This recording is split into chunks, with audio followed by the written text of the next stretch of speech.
Hello everyone, I am CA Sachin Taneja और आज की क्लास में हम अपना प्रीपेड एक्सपेंसेस के बारे में डिस्कशन करेंगे कि प्रीपेड एक्सपेंसेस क्या होते हैं और उनकी क्या अकाउंटिंग रहती है। Starting with prepaid expenses. Prepaid expenses basically वो एक्सपेंस होते हैं जो हमने इस साल पे कर दिए हैं बट उनका बेनिफिट हमें नेक्स्ट ईयर मिलने वाला है।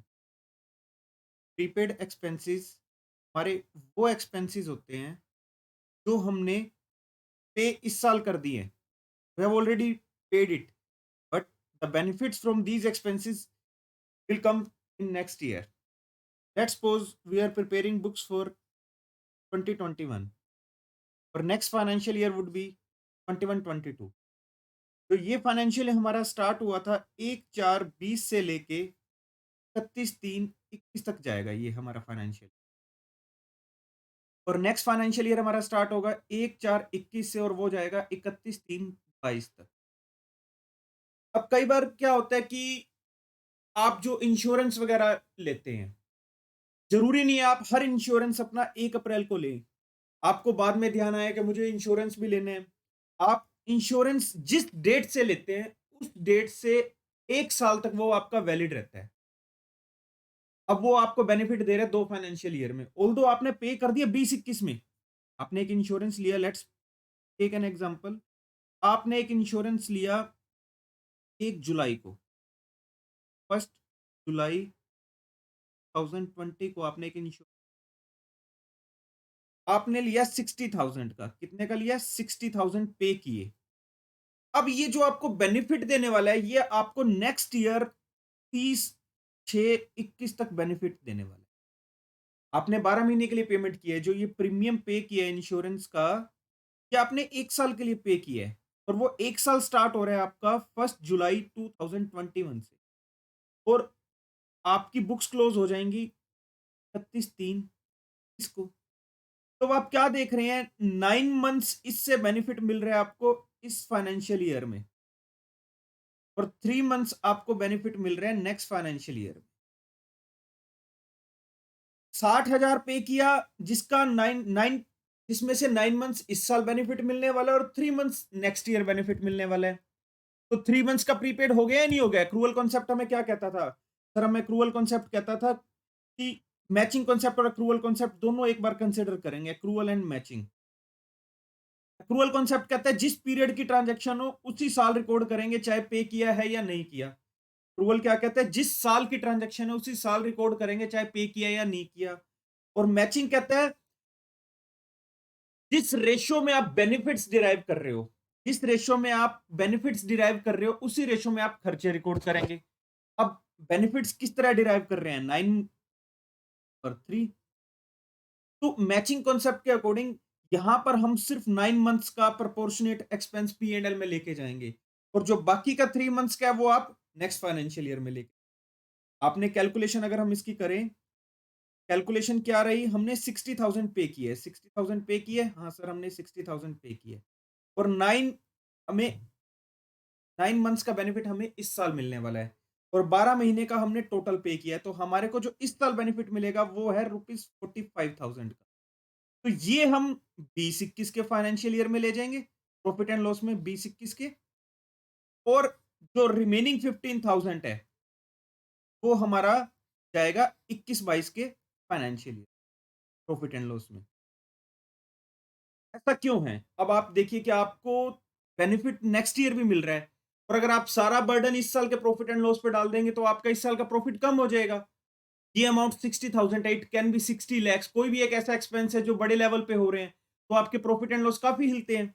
तो इसीलिए हम क्या करते हैं, ये अमाउंट हमारा 20-21 में जा रहा है और ये अमाउंट हमारा 15,000 हमारे 21-22 में जा रहा है।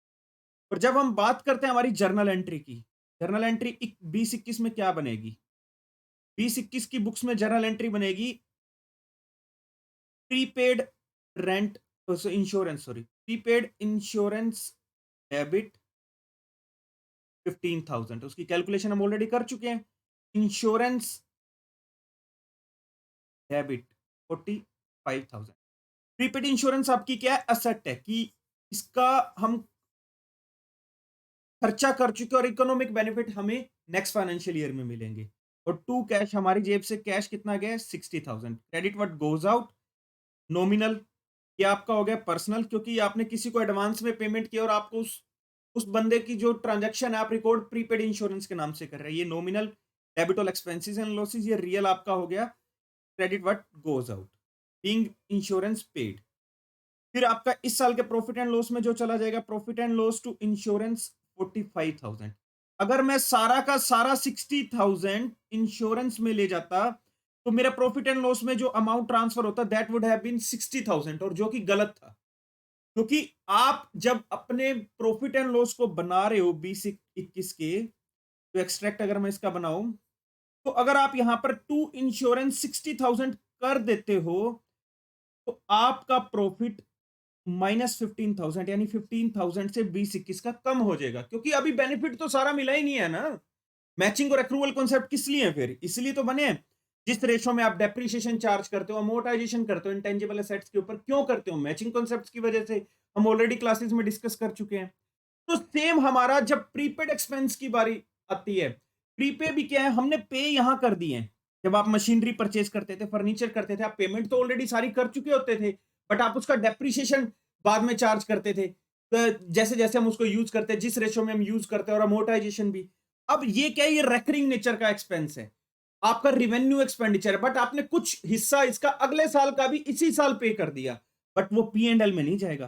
पी एंड एल में अगर चला गया तो वो आपका 15,000 से प्रॉफिट गलत हो जाएगा। तो यहां पर हम लिखते हैं 45,000, यहां पर लेके जाते हैं 45,000, जिससे आपका प्रॉफिट ट्रू कैलकुलेट हो। अब जब मैं नेक्स्ट ईयर की बुक्स बनाता हूं, जब मैं 21-22 की बुक्स बनाता हूं, तो जर्नल एंट्री में क्या रहती है? जर्नल 21-22 की बुक्स में, 21-22 की बुक्स में मेरी क्या जर्नल एंट्री रहती है? लेट्स सपोज अभी तक हमने और कोई पेमेंट नहीं करी, नेक्स्ट ईयर मैंने इंश्योरेंस को मैं अगर मैं कंसीडर ना करूं, तो पहला केस ये रहेगा कि अगर मैंने सिर्फ इसी को एडजस्ट करना है, तो मेरा क्या रहेगा? Insurance debit 15,000। अब मैंने पे तो किया नहीं, पे तो मैंने इसी साल कर दिया था ना, लास्ट ईयर ही पे कर दिया था। अब इस साल तो मैं सिर्फ प्रीपेड से इंश्योरेंस में लेके जा रहा हूं। लास्ट ईयर जब आप 20-21 की बुक्स बना रहे हो, ये 15,000 आपका नेक्स्ट ईयर का है। आप देखेंगे यहाँ पे, ये आपका नेक्स्ट ईयर का है। इस साल ये प्रीपेड है, बट जैसे ही नेक्स्ट ईयर आएंगे, ये आपका उस साल का खर्चा हो जाएगा, जिसको आपने प्रॉफिट एंड लॉस में लेके जाना है। तो ये अब मेरा, मैं इसको प्रीपेड से मूव कर रहा हूं, prepaid insurance debit 15,000, that's it. ये मैंने इसको मूव कर दिया, being insurance coded for the financial year, current financial, और यही P and L two insurance हो जाएगा मेरा 3,000, 15,000। लेट्स सपोज हमने बाकी का अमाउंट पे भी कर दिया। केस टू करते हैं कि हमने सिर्फ रिमेनिंग अमाउंट पे किया 45,000। अब ये मेरा इस साल के प्रॉफिट एंड लॉस में आ गया। ये केस वन क्या था कि मैंने और कोई अमाउंट पे नहीं किया, 15,000 मेरा पी एंड एल में चला जाएगा। ये 21-22 का प्रॉफिट, ये ध्यान रखना। केस टू करते हैं कि हमने रिमेनिंग अमाउंट कैश पे कर दिया, तो क्या रहेगा? इंश्योरेंस तो इस साल का 60,000 है, insurance account debit 60,000 to prepaid insurance 15,000, और जो रिमेनिंग अमाउंट है वो कैश में पे 5,000, being insurance recorded for current financial. इसमें आपने क्या किया है कि आपने 15,000 तो ऑलरेडी पे किया हुआ था, 20-21 में पे कर दिया था। अब जो टोटल आपका इस साल का इंश्योरेंस था 60,000, और उसका जो रिमेनिंग अमाउंट था वो आपने पे कर दिया। बट हमारा इस साल का तो पूरा ये 21-22 का यही है ना पूरा, तो हमारा प्रॉफिट एंड लॉस में पूरा ही जाएगा। Profit and loss to insurance 60,000, 60,000, और प्रॉफिट एंड लॉस जब मैं इस साल का बनाऊंगा तो मेरा क्या रहेगा? प्रॉफिट एंड लॉस 21-22 का टू इंश्योरेंस। पहला केस क्या था? जब मैं 21-22 की बुक्स बना रहा था, पहला केस क्या था? मैंने रिन्यू नहीं करवाया, मैंने रिन्यू नहीं करवाया। जो सिर्फ लास्ट ईयर में पे किया हुआ था उतना ही कवर यूज किया 3 मंथ्स के लिए। तो मैंने 15,000 प्रीपेड से अपना इंश्योरेंस में किया, उस इंश्योरेंस को मैं पी एंड एल में ले गया और अपना प्रॉफिट एंड लॉस कैलकुलेट कर लिया। सेकंड केस में क्या कर रहा हूँ, मेरा पूरे साल का इंश्योरेंस कॉस्ट है 60,000, 15,000 ऑलरेडी 20-21 में पे किया हुआ था, रिमेनिंग 45,000 मैंने पे कर दिया एंड 60,000 मैंने टोटल अपना इंश्योरेंस रिकॉर्ड किया, क्योंकि आपका क्या कहता है एक्रूअल, जिस साल की ट्रांजेक्शन है वो रिकॉर्ड करोगे, चाहे आपने पे लास्ट ईयर कर रखा था, हमें मतलब नहीं है, इंश्योरेंस इस साल का तो वो 60,000 ही रिकॉर्ड होगा। तो आपने ये कर लिया। केस थ्री, आपने जैसे लास्ट ईयर 60,000 पे किया था, वैसे ही 1 जुलाई को आपने 60,000 पे किया। जैसे हम, ये आप समझने की कोशिश कीजिए, हम फर्स्ट स्लाइड पे आते हैं वापस। यहाँ पे हमने क्या किया था? यहाँ हमने 60,000 पे किया था। अब मैं यहाँ पर रिन्यू करवा रहा हूँ। मैं अपने इंश्योरेंस को क्या करवा रहा हूँ? रिन्यू करवा रहा हूँ। मैं यहाँ अपने इंश्योरेंस को रिन्यू करवा रहा हूँ। रिन्यू करवाऊँगा तो यहाँ पर ये 3 मंथ्स का तो ऑलरेडी पिछले साल से आ रहा था। यहाँ 60,000 और पे कर दिया। अब क्या जाएगा? ये नेक्स्ट 3 मंथ्स और चला जाएगा। वो 22-23 की बुक्स में चला जाएगा। वो किस में चला जाएगा? 22-23 की बुक। ये देखिए यहाँ पर थोड़ा नीटली ड्रॉ कर देता हूँ। 20-21, 21-22, 22-23, यहाँ मैंने पे किया 60,000, जो मुझे इस फाइनेंशियल ईयर में 3 मंथ्स दे रहा है। अब मैंने दोबारा पे किया 60,000, तो ये 9 मंथ्स इस साल के और 3 मंथ्स नेक्स्ट ईयर के कवर करेगा। यानी ये वैलिड हो जाएगा 30/6/22 तक। और मैंने रिन्यू करवाया 1/7/21 को रिन्यू करवाया। तो अब क्या एंट्री रहेगी? देखिए 15,000 तो ऑलरेडी मैं यहाँ पे कर चुका था। 15 तो मेरा प्रीपे से आ गया, और जो 60 पे किया उसमें से 45 मेरा क्या है? इस साल का है, और 15 अगले साल का प्रीपे हो गया है। तो अब मैं क्या एंट्री कर रहा हूं, समझने की कोशिश कीजिए। हमारा इस साल का खर्चा तो है जी इंश्योरेंस अकाउंट डेबिट 60,000, वो तो 60 रहेगा, चाहे आपने कुछ भी पेमेंट फालतू करिए, कम करिए, पिछले साल करिए, नेक्स्ट ईयर की कर दिया, हमें मतलब ही नहीं है जी। इंश्योरेंस का खर्चा था मेरा 60 ही है।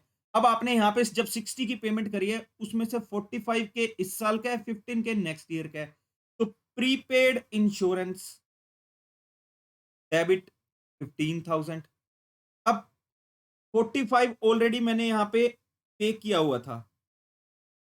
45 ऑलरेडी मैंने यहाँ पे, सॉरी 15 यहाँ पर ऑलरेडी पे किया हुआ था। तो इस 60 में से 15 तो पिछले साल का है, तो वो मैं प्रीपे से लेके आ गया, प्रीपेड इंश्योरेंस 15,000। और जो टू कैश मैंने इस साल किया वो तो 60,000 की है, जिसमें से 45 यहाँ चला गया, 45 के, और 15 मेरा चला गया ये एंट्री। कंफ्यूज नहीं होना कि भाई ये प्रीपेड, ये प्रीपेड। ये प्रीपेड है आपका 22-23 के लिए। ये 21-22 की बुक्स बना रहे हो, तो ये आपका नेक्स्ट ईयर का प्रीपेड हो गया। और जब आपने ये इंश्योरेंस इस साल का 22-23 का, जैसे 20-21 का हमारा 60,000 था, वैसे 22-23 की बुक्स में, सॉरी 21-22, 20-21 का भी 60 था, 21-22 का भी 60 है। तो मैंने तो इंश्योरेंस कॉस्ट तो मेरी 60,000 ही रिकॉर्ड करी है।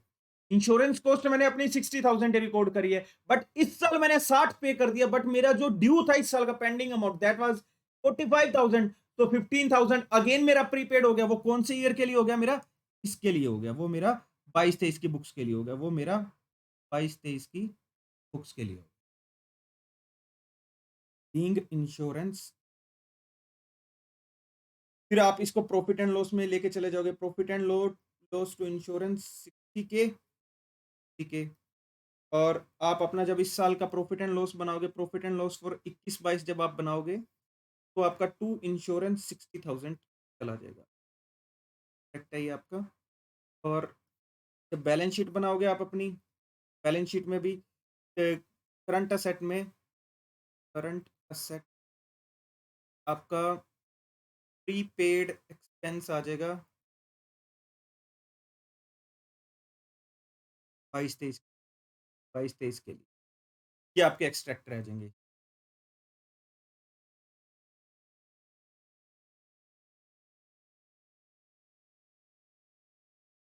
तो this would be the case. दोबारा समझेंगे एक बार। प्रीपेड एक्सपेंसेस बेसिकली क्या होता है कि मैंने इस साल पे कर दिए, बट वो बेनिफिट हमें नेक्स्ट फाइनेंशियल ईयर में भी पे करेंगे। तो जितना प्रोपोर्शनेटली हमारे को नेक्स्ट ईयर में बेनिफिट पे करेंगे, उतना हिस्सा हम पेमेंट का प्रीपेड में लेके चले जाते। 60,000 पे किए थे, 60,000 में से 9 महीने मुझे 20-21 में बेनिफिट मिलने वाला है, तो इसी साल रिकॉर्ड होगा। और 15,000 नेक्स्ट ईयर बेनिफिट होगा, तो वो प्रीपे में रिकॉर्ड होगा। मैंने पेमेंट करी 60,000, 45,000 मुझे सेम ईयर में बेनिफिट मिल रहा है, और 15,000 मुझे नेक्स्ट ईयर बेनिफिट मिलेगा। तो इसलिए 15,000 को मैं प्रीपेड में लेके चला गया, 45 मेरा इंश्योरेंस में चला गया, क्योंकि इस साल मैंने 1 जुलाई को कराया था। सर यहाँ पर 60,000 क्यों नहीं है? अब बच्चों के मन में आएगा, सर जब हमारा 60,000 खर्चा है बच्चों, हमने यहाँ पर 9 मंथ्स के लिए इंश्योरेंस करवाया है, टोटल साल का 60,000 था, बट हमने जो इस साल बेनिफिट लिया वो सिर्फ 9 महीने लिया, तो अगर मैं 60,000 का प्रोपोर्शनेटली 9 मंथ्स करता हूँ, तो वो मेरा 45,000 आता है। तो वो 45,000 मैंने रिकॉर्ड कर दिया और उसको मैं लेके चला गया P&L में, और मैंने उसके बेसिस पे अपना प्रॉफिट एंड लॉस भी बना लिया। फिर सेकंड केस हमने किया था, ये बुक्स बना रहे थे हम अपनी 20-21 की। अब 21-22 की बुक्स हमने उसमें 3 केसेस किए कि भाई हमने लास्ट ईयर 15,000 पे किया था, इस साल हमने कुछ भी पे नहीं किया, और हमारा हमने इंश्योरेंस और रिकॉर्ड ही नहीं किया, तो हमने सिर्फ ये 3 महीने का जो था वो इंश्योरेंस में ट्रांसफर कर दिया प्रीपेड से। Insurance debit all expenses and losses, अब हमारा ये बेनिफिट ऑलरेडी रियलाइज कर चुके, तो 15 वहां मूव कर दिया, और 15 हम P&L में लेके चले गए, और ये हमने उसकी मूवमेंट दिखा दी। फिर इसके बाद जो हमारा नेक्स्ट था, हमने क्या था कि सिर्फ बैलेंसिंग अमाउंट पे कर दिया। मेरे टोटल साल का इंश्योरेंस कॉस्ट थी 60,000, 15 मैंने पे कर दिया था ऑलरेडी 20-21 में। तो इस साल मैंने पे किया है, इस साल मैंने पे किया है, 21-22 में पे किया है 45,000। तो बट मेरा पूरे साल का जो खर्चा है वो 60,000 है, मैं P&L में 60,000 लेके गया और उसी बेसिस पे रिकॉर्ड कर दिया। फिर मैंने तीसरा केस किया जिसमें मैंने 60,000 ही मैंने अपना नॉर्मल इंश्योरेंस जो एनुअल इंश्योरेंस रिन्यू करवाता हूँ वो करवाया। अब इंश्योरेंस का जो ईयर है that is not equal to your financial year. तो अगेन अब 3 महीने का बेनिफिट हमें 22-23 में मिलेगा। तो इसीलिए हमने पेमेंट 60,000 करी है, बट इस साल की जो पेंडिंग थी वो 45 थी, और 15 ऑलरेडी प्रीपेड थी। तो हमारा जो रिमेनिंग 15,000 रह गया वो अब 22-23 के लिए हमने प्रीपे में लेके चले गए। तो प्रीपेड एक्सपेंसेस अगेन हमारे वो एक्सपेंसेस होते हैं जो हमने एडवांस में पे कर दिए हैं। हमने नेक्स्ट फाइनेंशियल ईयर के लिए एडवांस में पे कर दिया, और एक्रूअल और मैचिंग कॉन्सेप्ट हमें ये सिखाते हैं कि जो इस साल की ट्रांजैक्शन है ना, सिर्फ हम वही रिकॉर्ड करेंगे। अब आपने नेक्स्ट फाइनेंशियल ईयर के लिए इसी साल पेमेंट कर दिया, तो वो आप इस साल रिकॉर्ड नहीं करेंगे, आप उसे नेक्स्ट ईयर के प्रॉफिट एंड लॉस में लेके जाएंगे। तो इस साल हम उसे प्रीपे में रखेंगे, और जब नेक्स्ट ईयर की बुक्स बनाएंगे उस प्रीपे से हम उसको लेके चले जाएंगे उस रेलेवेंट एक्सपेंस अकाउंट में। तो दिस वाज योर प्रीपेड। और कोई इससे रिलेटेड आपको डाउट आता है तो आप हमें व्हाट्सएप पे कांटेक्ट कर सकते हैं, और आप प्लीज हमारा इंस्टाग्राम पेज फॉलो कीजिए और यूट्यूब पे हमारा चैनल सब्सक्राइब कीजिए सचिन तनेजा क्लासेस के नाम से। Thank you.